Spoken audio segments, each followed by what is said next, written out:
Sagot ng Diyos sa mga katanungan natin sa buhay. Sa magitan po ng salita niya, ang Biblia. So, ang pag-usapan po natin ay tungkol po sa kalagayan po ng mga tao, kaugnay po ng kanilang sexual na relasyon sa kapwa nila. So, ang tanong po natin, pumagat natin pagsa, bakit napakahalaga sa Biblia ng virginity? So, ginagamit po sa Biblia ang salitang birhen. Okay? Puntahan po natin ang nakalagay po sa Esther. Dito po sa Esther 2.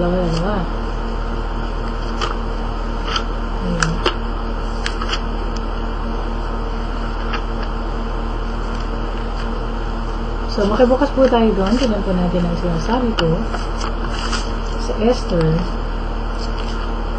Okay. So, Esther po ay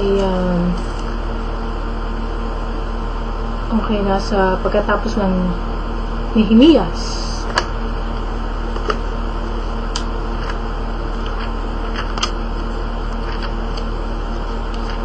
Esther 2.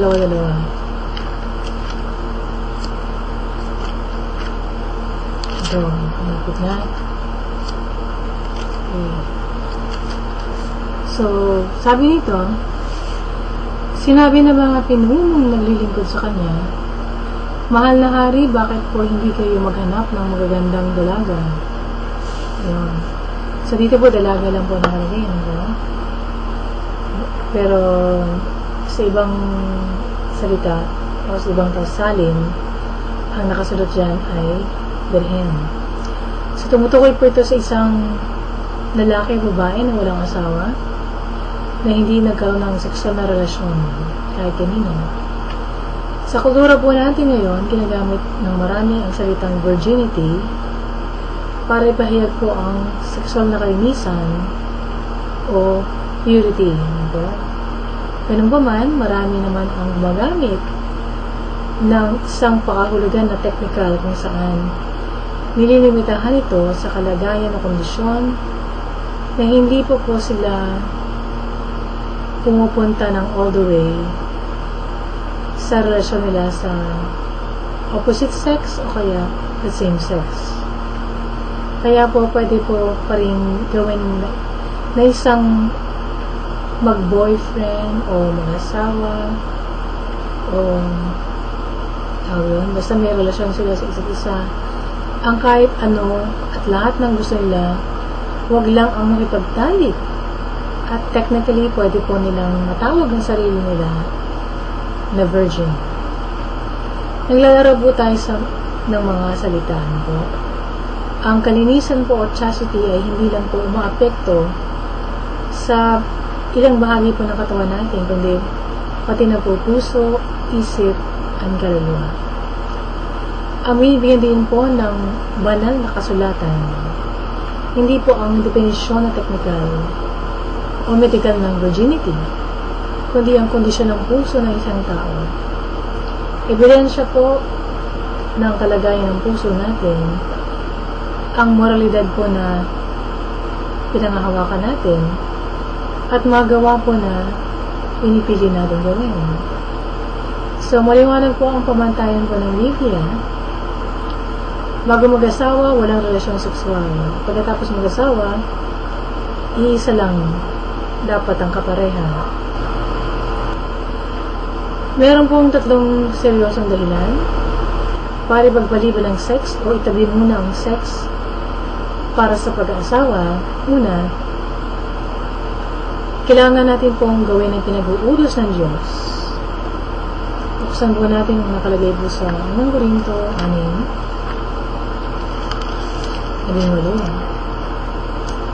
Ito po nakasaad.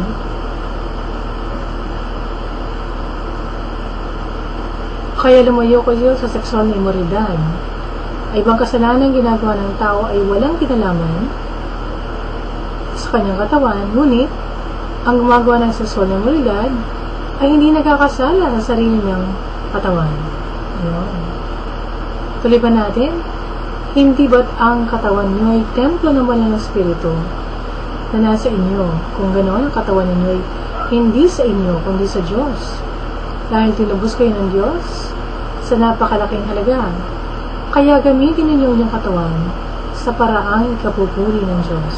Ayan. So, ang katawan ng isang Kristiyano ay templo ng banal na Espiritu. Kaya, kailangan po nating respetuhin. Ano po? Huwag po nating babuyin.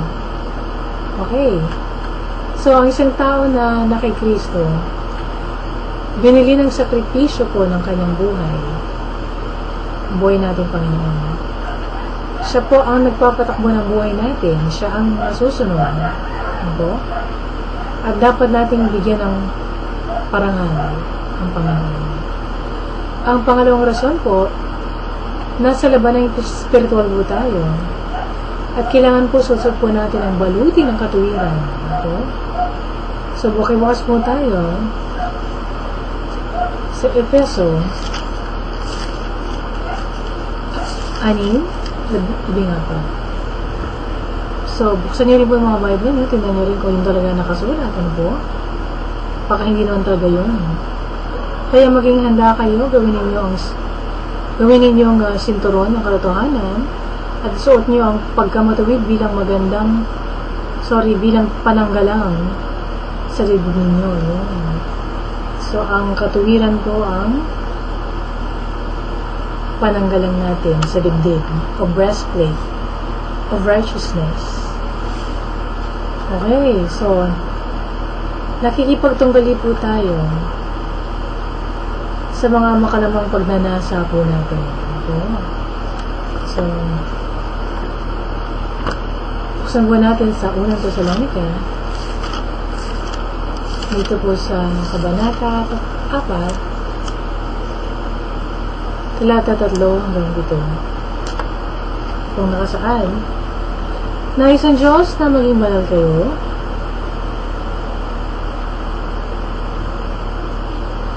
kaya lumayo kayo sa sexual na imoralidad. Hanggang 7, dapat ay matutong makitungo ang bawat isa sa asawa niya sa banal at marangal na paraan at hindi sa makamundong pagnanasa, katulad ng ginagawa ng mga hindi kumikilala sa Diyos, upang sa ganon, hindi kayo makagawa ng masama o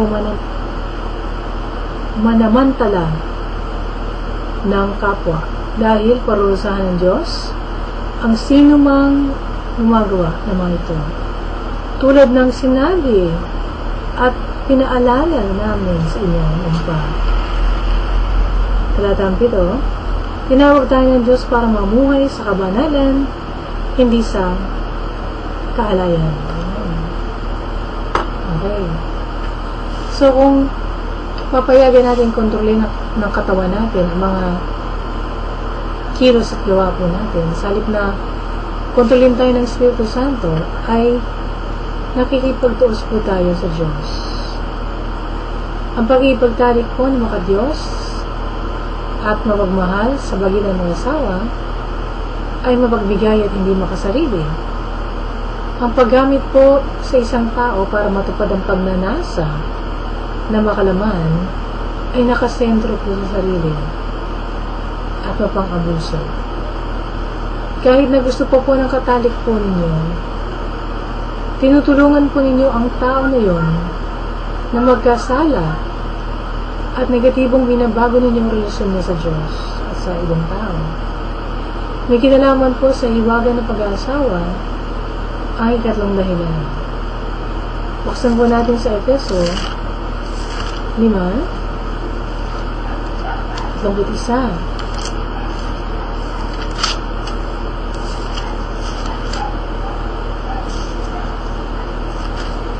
Okay, ito naman ang sinasabi. Sinasabi sa kasulatan, iwanan ng lalaki ang magulang niya at magsasama sila ng kanyang asawa at silang dalawa'y magiging isa. Yun. Tuloy natin. O yung isa lang palang version. Okay. So, nangusap po ang Panginoon tungkol po sa pagiging isa ng dalawa.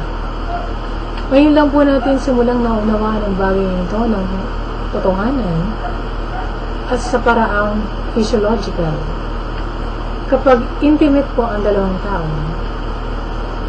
naglalabas po ng mga kemikal ang hypothalamus o bahagi ng ating utak po na nag-i-induce po ng damdamin ng pagtitiwala at pagkamalapit o attachment. Ang pag-ipag-sex po sa labas ng pag-aasawa nagre-resulta ng pagkakaroon po ng attachment at pagtitiwala sa isang tao na wala naman tayong committed na relasyon. Nasisira po ang ideya ng pagtitiwala kapag may connection tayo sa ibang tao na wala namang seguridad ng pagkatrabaho natin patungo sa Diyos. Ibig sabihin, hindi natin kaisa sa ating relasyon sa Diyos. Delikado po ito, magiging obsessed po tayo sa bawat isa, pero hindi naman tayo committed na lumago sa Diyos bilang isang couple. Pwede po tayong mawala sa Panginoon, mga plano niya sa atin. At panghuli po, kailangan tandaan po natin ang ilang bagay tungkol sa virginity o kawalan nito sa harap po ng biyaya ng Diyos. Yung mga nagkasala na ng premarital sex at lumapit sila kay Kristo, lilinisin po kayo sa kasalanan nyo sa sandali po na kayo po ay maligtasan po o tanggapin niyo bilang tagapagligtas si Jesus at Panginoon ng buhay. Kaya kaya po tayong tubusin ng Diyos at kaya niya pong pagalingin ang mga buhay po natin, na nagpakasasa tayo sa pita ng laman. So para sa mga biktima po ng panggagahasa, napakiramdam po nila na hindi po nila maabot-abot ang pamantayan ng Diyos na virginity. Kaya po kayo balik ng Panginoon. O i-restore ng Panginoon ang nawasak po ninyo na buhay. So ayusin ng Panginoon ang mga guilt feelings po natin o yung pakiramdam natin sa sarili natin na meron tayong condemnation. So napakabuti natin Panginoon. So ang standard po ng Panginoon para sa bawat isang tao po na wala pang asawa ay virginity. So hindi po dapat kahiyan ng isang tao na 20 anyos na siya, virgin pa siya. Kasi sa panahon po natin, kinahihiya nila, no? Kung virgin pa sila. Sabi na, ay hindi na ako virgin. Ganun. Na parang proud ba sila na sabihin nila. Pero, yun po ay sa pananaw ng mundo. Pero kung tayo po ay talagang mga tagasunod ni Kristo, ang gusto po nating abutin ay yung standard ng Panginoon. Kabanalan ng kalinisan at katuwiran. So, sa oras na tinakda ng Panginoon, makikilala din po natin yung babae o lalaki na hinihanda po niya para sa atin.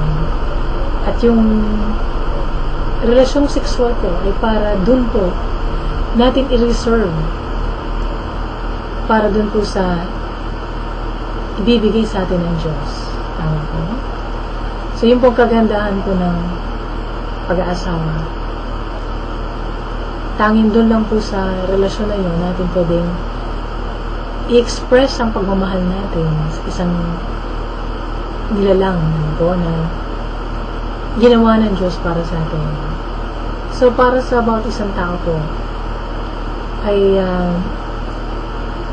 kung gusto po natin mag-asawa, hindi po masama. Panalangin natin sa Diyos. Sabihin natin sa Panginoon yung mga katangian na gusto natin na makita dun sa tao na mga pangasawa po natin. maging specific po tayo. Okay? So, hindi naman po ibig sabihin na talagang may nakamatch po sa atin ng mga tao. Kundi, ang Diyos po, pwede pong ibigay ko ano po yung hinihingi po natin. Alam po? Na hindi naman po masamang hingin sa Kanya. So, yung pagiging sinasabi nilang walang asawa sila, pero namumuhay naman po sa kita ng laman, ano po? Meron silang mga pamilya sa tabi-tabi, ano po? Lalo na po yung mga nagsasabing yun daw ang kaloob sa kanila ng Diyos, wala silang asawa. Pero hindi naman alam ng iba na meron pala silang mga tinatagong mga relasyon na kung saan po sila po ay intimate sa opposite sex o the same sex. Yan po ay kasinungalingan o hindi pagiging totoo sa sarili natin. Ano po? So kung gusto po natin mag-asawa, dahil may problema po tayo sa urges po natin, ano po? Na si Lord din ang naglagay niyan, urges na yan. Hingin po natin sa Diyos ang tamang asawa para sa atin. Tama ba? Hindi ko masama yun. Pero huwag po natin pagpilitan na tayo po ay binigyan ng Diyos ng blessed singleness. Pero yung ating namang isip ay nag-i-imagine ng mahalay at malaswaan po. O kaya meron tayong ginagawang mga hindi natin dapat gawin. Nalingid sa kaalaman ng mga kapatiran sa church. Diba? So, itama po natin ang ating puso sa Panginoon. Yung unang-unang importante. Sabi nga po, hanapin natin ang kaharian niya. At ang lahat ng ito na kailangan natin ay pagkakaloob na lang po niya sa atin. Idadagdag niya sa buhay natin. Kung nakikita po niya na talagang kailangan natin ng mga pangasawa. Tama po? Yun. So tayo po ngayon ay dumulog sa Panginoon. Pagsisihan na po natin ating mga masamang pamumuhay. Ating mga kasalanan po. At pagsalangsang sa Diyos. At magpalinis po tayo sa Panginoon. Sa mahitan ng banal na dugo ng kanyang itong anak na si Jesucristo. Tanggapin po natin ang Panginoong Jesucristo bilang sarili natin, tagapagligtas at Panginoon nating buhay. Talaga natin ang buhay natin sa Kanya at hayaan natin na Siya po ang kumontrol at manguna po sa atin sa daan po ng katuwiran at kabanalan. Ay nakalagay po sa Bible, kung wala pong kabanalan, hindi po natin makikita ng mukha ng Panginoon. So, tayo po ngayon ay lumapit sa Diyos. Lord, yan na natin po salamat, Panginoon, sa salita niyo na ibigay na naman sa akin ng kaunawaan at karunungan, Panginoon. Lord, patawad, Lord, sa mga kasalanan ko, sa salita, sa isip at sa gawa. Linisin niyo po ang aking puso, Panginoon, sa lahat po na aking mga pagsalansangan, mga karunihan, mga gawang hindi tama, Panginoon, at aya-aya. Lord God, humingi po ako ng tawad, Panginoon, sa lahat po, at nagbabalik loob po ako sa inyo. Panginoon Jesucristo, pumasok po kayo sa aking puso. Kayo na po maging tagapagligtas ng aking kaluluwa. Hindi ko po kayo ligtas sa aking sarili sa magitan ng mabubuting kong gawa o sa magitan ng gulayin ko. Kailangan po kayo, Panginoon Jesucristo, bilang tagapagligtas. Dahil po ang dugo po niyo nabuhos para sa makasalanan ko, Panginoon. Binayaran niyo ang parusang kamatayan para sa akin, Panginoon. Panginoong Jesus, kayo na rin po ang maghari sa aking buhay. Tinatanggap ko rin kayo bilang aking Panginoon. Simula po sa araw nito, Panginoon, kayo na po magpatakbo, ang kumontrol at maghari, Panginoon. Simula sa araw na ito, sabi niyo maglilingkod sa inyo at mabubuhay para sa inyo lamang, Panginoon, hanggang sa muling mga Panginoon, puspusin niyo rin po ako ng banal na Espiritu. Kung maintindihan ko po yung salita, ang Biblia, may sa pamuhay ko to sa araw-araw, Panginoon, at maging matagumpay po ako. Laban sa lahat po ng mga tukso tulang ng Diablo. Thank you, Lord God, sa kapayaran po na aking makasalanan, sa kaligtasan ng aking kaluluwa, Panginoon, at sa buhay na walang hanggan, ipinagkakalob niyo sa akin, dahil ako ngayon po ay sumasampalataya sa inyong butong na anak ng Jesus. Salamat sa pag-ibig niyo sa akin at magandang plano niyo para sa buhay ko. Ito aking dalangin sa matamis sa pangalan ng Jesus. Amen. So kung nalalain ko niyan, magsaya kayo, magdadalong kayo sa tuwa. Dahil napatawad na ng Diyos ang lahat ng kasalanan niyo. Sa palamugo kayo sa pananampalataya, magbukas kayo ng Bible, simulan niyong basahin ang Gospel of John para makilala niyo ang Panginoon sa Kristo.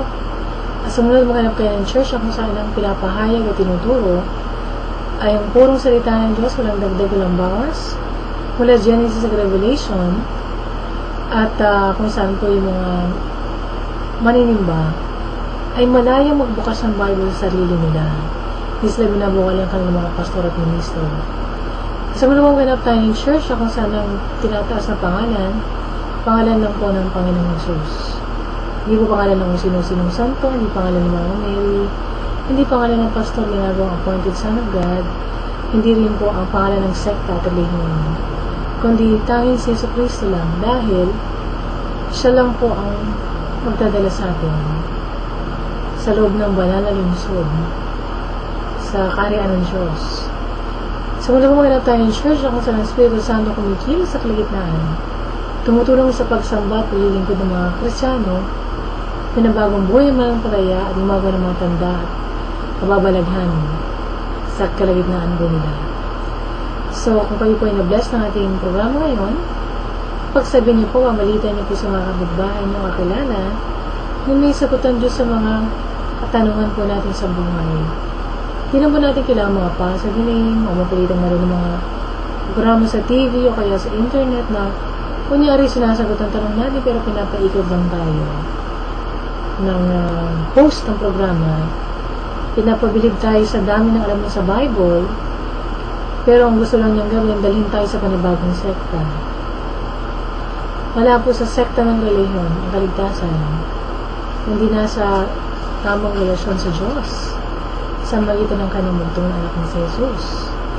So kung kayo po ay na-bless ng program na to, pwede po kayo mag-email, mag-text, kayo mag-tweet, may madagdag na tanong, prayer request o kaya mga answered prayers. Gusto nyo lang po sa akin o kaya mag-search sa baba, may space po dyan, ano po, para mabigyan natin ng pansin sa programa natin. At kung hindi po naman kayo ng Panginoon, makiisa sa pagliligtas ng kaluluwa nating mga kababayan, ano po, sa lahat ng panig ng mundo, mapa-Katoliko, Muslim, Baptist, ano po, anuman pong relihiyon po nila. Ang ating bakalan po dito ay tasampanan pa yung Kristo at dalhin po kayong lahat sa paanan ng Panginoon para maligtas. Hanggang susunod po ng pagkikita po natin dito po sa YouTube, sa Diyos po ang lahat ng papuri. Pagpalain kayo ng ating mahal na Panginoon.